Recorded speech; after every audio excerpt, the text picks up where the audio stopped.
আমার পারমিশন না নিয়ে আমাকে না বলে তুমি তোমার ফ্রেন্ডের সাথে ঘুরতে চলে সরি গেছো? বললাম তো, সরি এই সরি বলাতে কোনো কিছু হয়? তুমি আমাকে কোনো ধরনের ভ্যালু দিলা না, ঠিক আছে? যদি তুমি আমাকে ভ্যালু দিতা তাহলে কি কথা, তুমি আমাকে বইলা দিতা। তুমি তো আমাকে না বলে তোমার ফ্রেন্ডের সাথে 3-4 ঘন্টা কাটায় আসলা। সরি বললাম, তার কোনো কখনো sorry হবে না, টরি জীবনে এখানে আর হবে এরকম না। হবে না।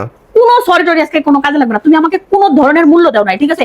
এর জন্য আজকে তোমার বাসায় আমি কোনো ধরনের রান্না বান্না করবো না, তোমার খাওয়া দাওয়া সবকিছু বন্ধ, ঠিক আছে? আমি কোনো কিছু করবো না। তুমি যে বাসায় আমার কোনো মূল্যই নাই, যে আমাকে মূল্যই দেয় না, হ্যাঁ সাথে আমার কোনো সরি বললাম তো। কোনো সরি টরি তার কাজ হবে না।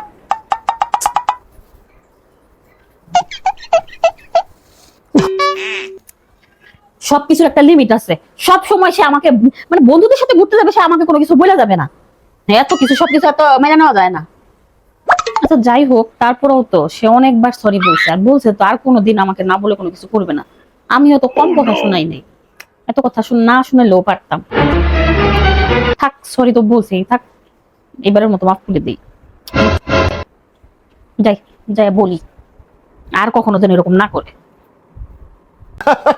আরে দোস্ত বলিস না, আজকে আমার সাথে যে ঝগড়া লাগছে বুঝছো, মানে এমন একটা সিচুয়েশন করছি যে ঝগড়ায় মনে হয় যে আগামী 5-6 দিন হচ্ছে আমার সাথে কথাবার্তা বলবে না। আমার তো মনে হচ্ছে এখনই হচ্ছে আসবে, আইসা বলবে যে ঠিক আছে আমি আমার বাপের বাড়ি চলে যেতে, আগামী 5-6 দিন তুমি আমার কাছে আসবে না, ঠিক আছে? আমাকে কোনো ধরনের মানানোর চেষ্টা করবে না।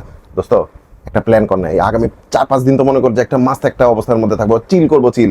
একটু প্ল্যান কর, দেখ বাইরে কোথাও ঘুরতে যাওয়ার প্ল্যান করা যায় কিনা, অথবা ধর কোথাও একটু পার্টি রেড করতে হলে খুবই ভালো হতো। একটু দেখ দোস্ত।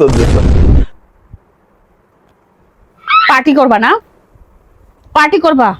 আইসো তুমি আমার সাথে আবার কথা বলতে, ঠিক আছে? তুমি 5-6 দিন তুমি মাস্তি করবা না? তোমার মাস্তি আমি করাবো, ঠিক আছে? দেখবো তুমি কিভাবে মাস্তি করো, তোমার একটা দিন আমি দেখবো, তোমার দিন।